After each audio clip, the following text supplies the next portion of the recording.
upon a time, in a small village nestled between the hills of northern India, there lived a young woman named Meera.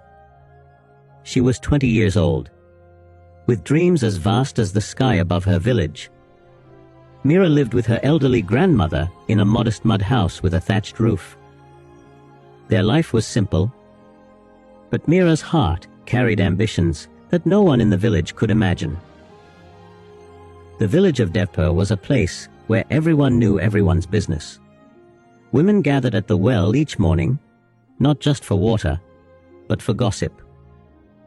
Men sat under the banyan tree in the evening, discussing their neighbors more than their own lives.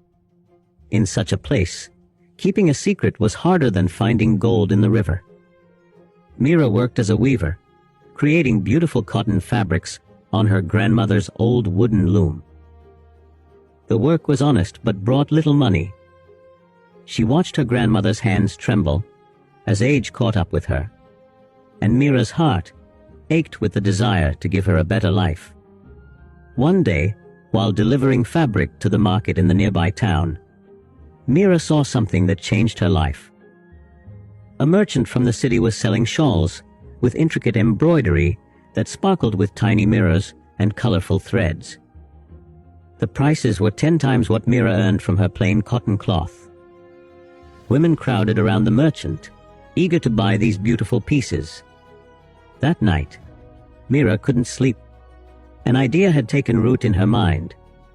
She could learn this embroidery. She could create such beautiful work. She could change her life and her grandmother's life forever. The next morning, Meera's friend Priya came to visit. "What are you thinking about so deeply?" Priya asked, seeing the distant look in Meera's eyes. Meera almost told her. The words were ready to spill out. Her plan to learn embroidery, to create magnificent shawls, to become successful. But something stopped her. She remembered the village priest's words from a recent sermon. A seed grows best when planted deep in the earth, hidden from the world, nourished in silence. Nothing important. Meera smiled. Just daydreaming. Priya shrugged and began talking about her own plans to open a tea stall, how she would make it the best in the village, how everyone would come to her. She talked and talked about what she would do, seeking approval and advice from everyone who would listen. Meera made a different choice. She decided to work in silence. Every evening, after finishing her regular weaving work, Meera would light a small oil lamp and practice embroidery. She unpicked old clothes to study the stitches. She practiced on scraps of cloth, her fingers bleeding from needle pricks as she learned. Her grandmother watched quietly, offering gentle guidance but asking no questions. When villagers asked what kept her so busy, Meera simply said, "Just the usual work." When friends invited her to festivals and gatherings, she often declined, saying she was tired. Soon, people began to talk. "Meera has become so proud," some said. "She thinks she's too good for us now." Others whispered, "That girl is wasting her youth, staying home all the time." The elderly women clucked. Meera heard these whispers. They stung like thorns, making her eyes water when she was alone. But she remembered her purpose. She thought of her grandmother's trembling hands, of the life she wanted to create. She dried her tears and continued her silent work. Meanwhile, Priya's tea stall never materialized. She had spent so much time talking about it, asking everyone's opinion, that she became confused and discouraged. Some people said the location was wrong. Others said tea stalls never succeeded. Some laughed at her ambition. Slowly, Priya's dream faded away, crushed under the weight of too many opinions and too much discouragement. Months passed.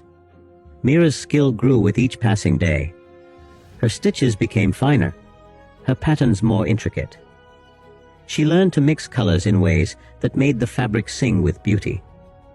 She created her first shawl, a deep blue piece with golden threads and small mirrors that caught the light like stars. Her grandmother wept when she saw it. "You have your mother's gift," she said, holding the shawl with reverent hands. Mira's mother had been a skilled artisan who died when Mira was young. But Mira didn't show the shawl to anyone else. Not yet. She created another. Then another. She worked through winter nights when her fingers froze, through summer days when sweat dripped onto the fabric. She worked when her back ached and her eyes burned from the lamp's smoke. She saved every rupee she could, buying better threads, finer fabrics, and more beautiful mirrors from traveling merchants. She told no one where her money went. After a full year of silent work, Mira had created 20 magnificent shawls. Each one was a masterpiece, unlike anything the village had ever seen. One morning, Mira packed her shawls carefully and traveled to the city, 3 hours away by bus. She went to the largest market and approached the finest cloth merchant. The merchant, a shrewd man named Rahim, examined her work with expert eyes. His hands trembled slightly as he held the shawls up to the light.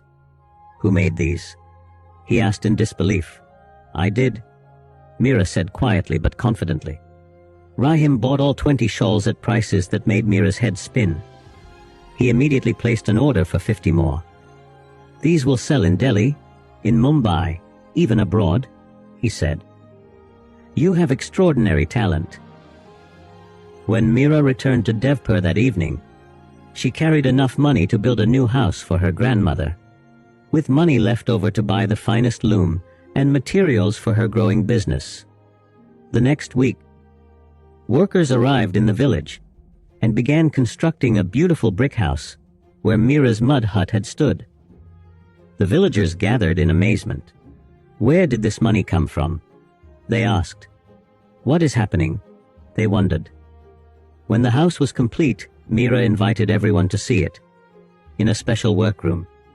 She displayed her shawls and explained her journey, the silent year of learning, practicing, and creating while everyone thought she was just being antisocial.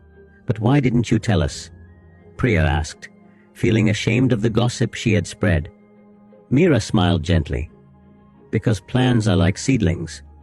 When everyone handles them, gives opinions, and pokes at them, they often die before they can grow strong. I needed to protect my dream, to let it grow in silence until it was strong enough to withstand the world." The village priest, hearing this, nodded with tears in his eyes. "She understood the ancient wisdom," he said. "Work done in silence has a power that work done for applause can never achieve." From that day forward, Mira's business flourished.